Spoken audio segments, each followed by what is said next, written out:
all is an atom. So whatever you see around you, whatever is there in front of you, is what is made up of matter.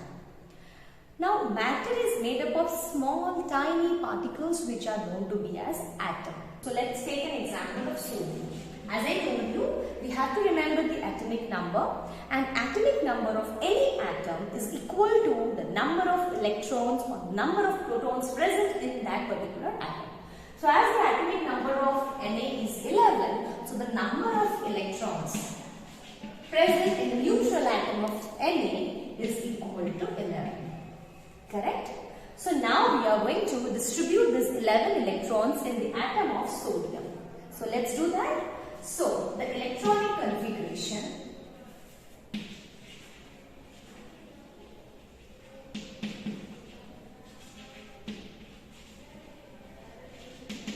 is, now we came to know about the 3 rules which I have told you, the 3 rules for distributing the electrons in an atom.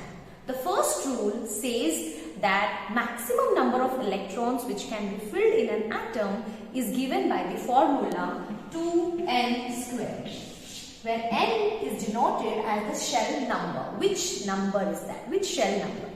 Now, according to Niels Bohr, he said that an atom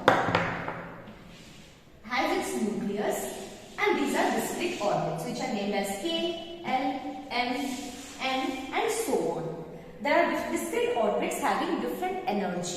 The electrons which resides in different shells have different energy. As we came to know that they are present in the discrete orbits, now we will be filling the electrons in an orbit of the atom.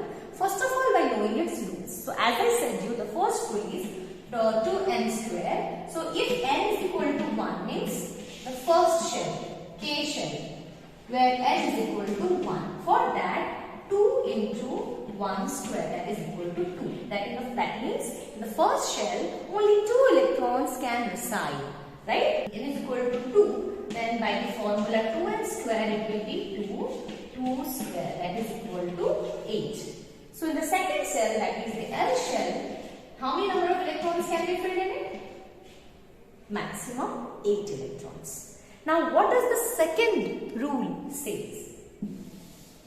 The second rule for filling up the electrons in an atom says that the maximum number of electrons which can be filled in an atom, the outermost shell can accommodate only 8 electrons, not more than that. Whatever atom it may be, the outermost shell of that atom can accommodate only 8 electrons maximum.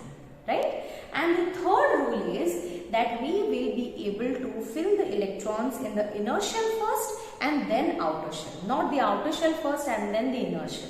Right? So now after knowing the 3 rules of distributing the electrons in an atom, we will be able to understand how to find out the electronic configuration, that is how to distribute the electrons in an atom.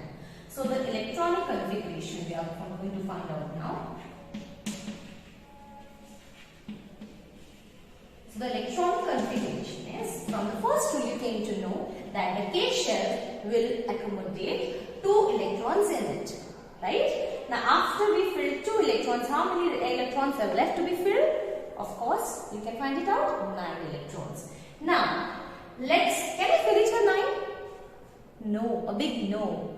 Why? Because of the second rule, the outermost shell. This will be its outermost shell if we fill it 9. If we fill 9 here, then the atom will not be stable.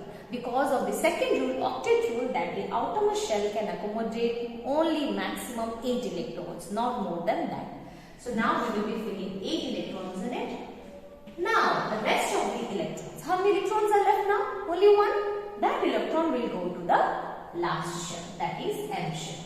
This is the electronic configuration of sodium. Now let's do the orbital diagram. We'll draw the structure of this sodium atom. Let's draw the structure of sodium atom. This is the nucleus. How many shells are there?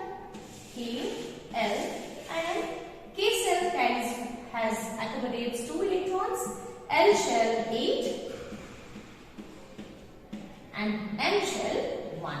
So this is the structure of sodium atom.